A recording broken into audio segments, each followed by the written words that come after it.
Oi gente, eu sou o Roberto, você está no canal do Rusgeek e bem-vindos ao quarto diário de escrita.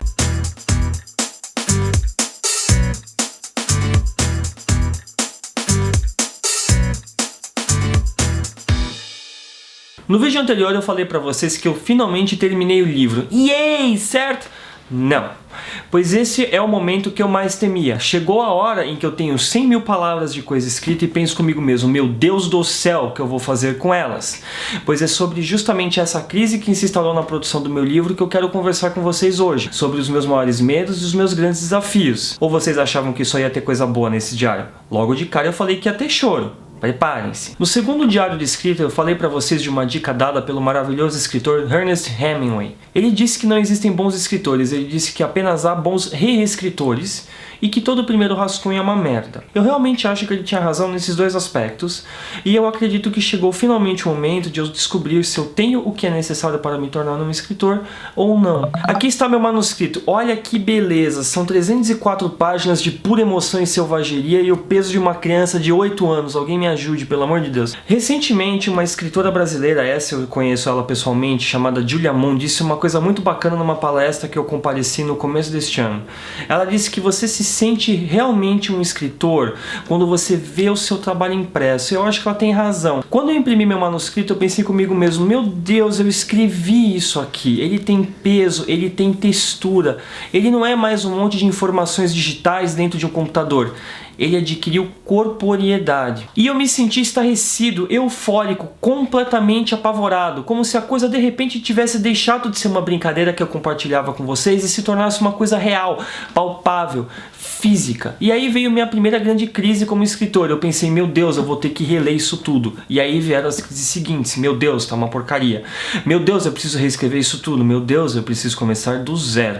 E por mais que eu lembrasse do que o Hemingway havia dito e que todo rascunho é uma merda, eu não conseguia afastar o sentimento de que este livro havia sido uma péssima ideia, de que havia sido um projeto ousado demais para o meu calibre de escritor iniciante, de que tudo havia sido um terrível engano. Durante uma semana eu não consegui olhar para esse manuscrito nem entrar no computador para revisá-lo. Eu dei ele para Gabi, pedi para ela ler e foi isso. Stephen King teria concordado comigo. Ele disse que depois que você termina a primeira versão do seu livro, você deve deixar ele dentro de uma gaveta por 3 meses. Só que eu não tenho 3 meses porque eu estabeleci um prazo que vai até dezembro. Depois que a Gabi leu e me devolveu com parecer, eu comecei a trabalhar nele de novo. Nós dois chegamos a mais ou menos a mesma conclusão sobre este manuscrito.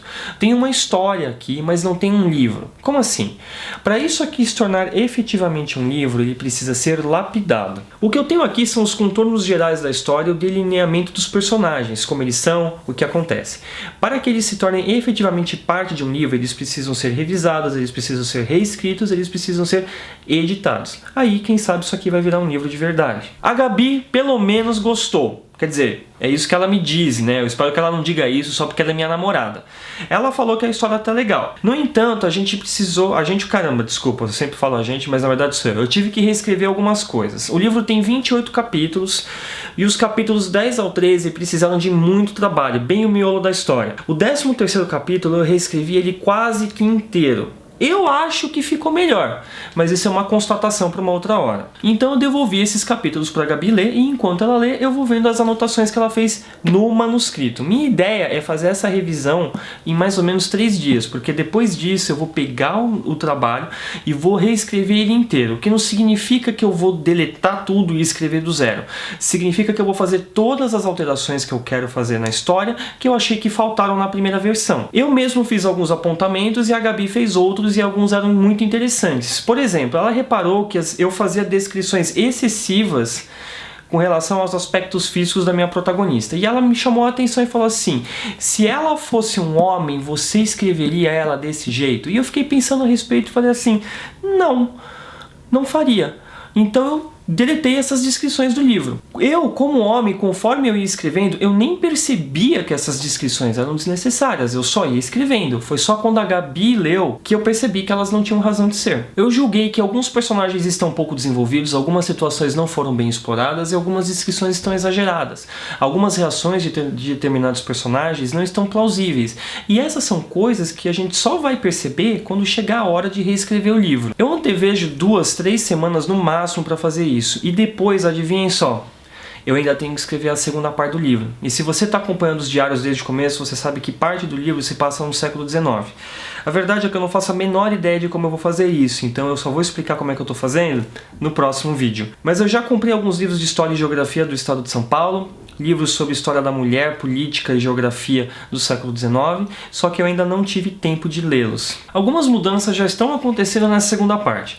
Primeiramente, ela vai ser menor do que eu achava que ela seria, eu espero. E segundamente, o palco dela foi deslocado do Rio Grande do Sul para o estado de São Paulo, puramente por razões logísticas. É muito mais fácil viajar pelo estado de São Paulo, que é onde eu moro, tirar fotos, fazer estudo de campo, conversar com pessoas ou comprar livros de história e geografia do meu estado do que do estado do Rio Grande do Sul.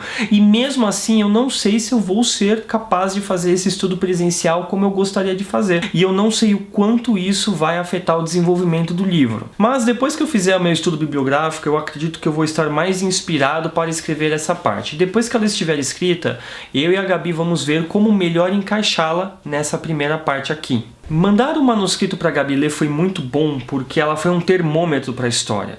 Como eu disse no vídeo anterior, eu trabalhei 2 meses nesse livro sem nenhum feedback e para mim isso é muito difícil. Eu já devo ter dito por aqui também que eu sou uma pessoa muito insegura. Meu Deus, Roberto, não parece. Que bom, sabe? Isso exige um certo esforço. Mas muitas pessoas têm me perguntado se eu estou entusiasmado com o livro e eu respondo que eu estou apavorado com o livro. Só isso.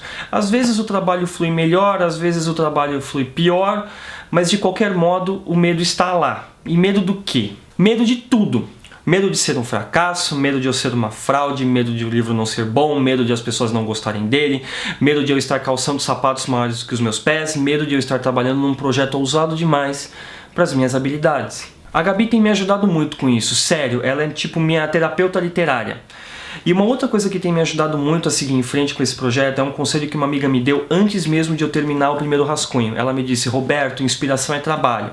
Então eu trabalho, às vezes 6 horas por dia nesse livro e isso me mantém seguindo em frente. Se vocês estão com medo que eu desista, o que eu posso dizer é o seguinte: eu já pensei nisso mais de uma vez, mas 2 coisas me impedem. A primeira é a Gabi, ela vai me matar. E a segunda é que depois disso tudo, depois de ter conversado tanto com vocês a respeito disso, eu sinto que eu já passei do ponto sem retorno.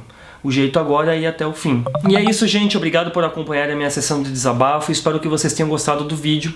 Deixem seu joinha, se inscrevam no canal e comentem. No próximo vídeo eu vou contar pra vocês como foi reescrever este livro e já devo ter mais informações sobre a segunda parte dele, então fiquem de olho. E muito obrigado por todo o apoio até agora, pessoal, porque isso significa muito pra mim. Até a próxima e tchau, tchau!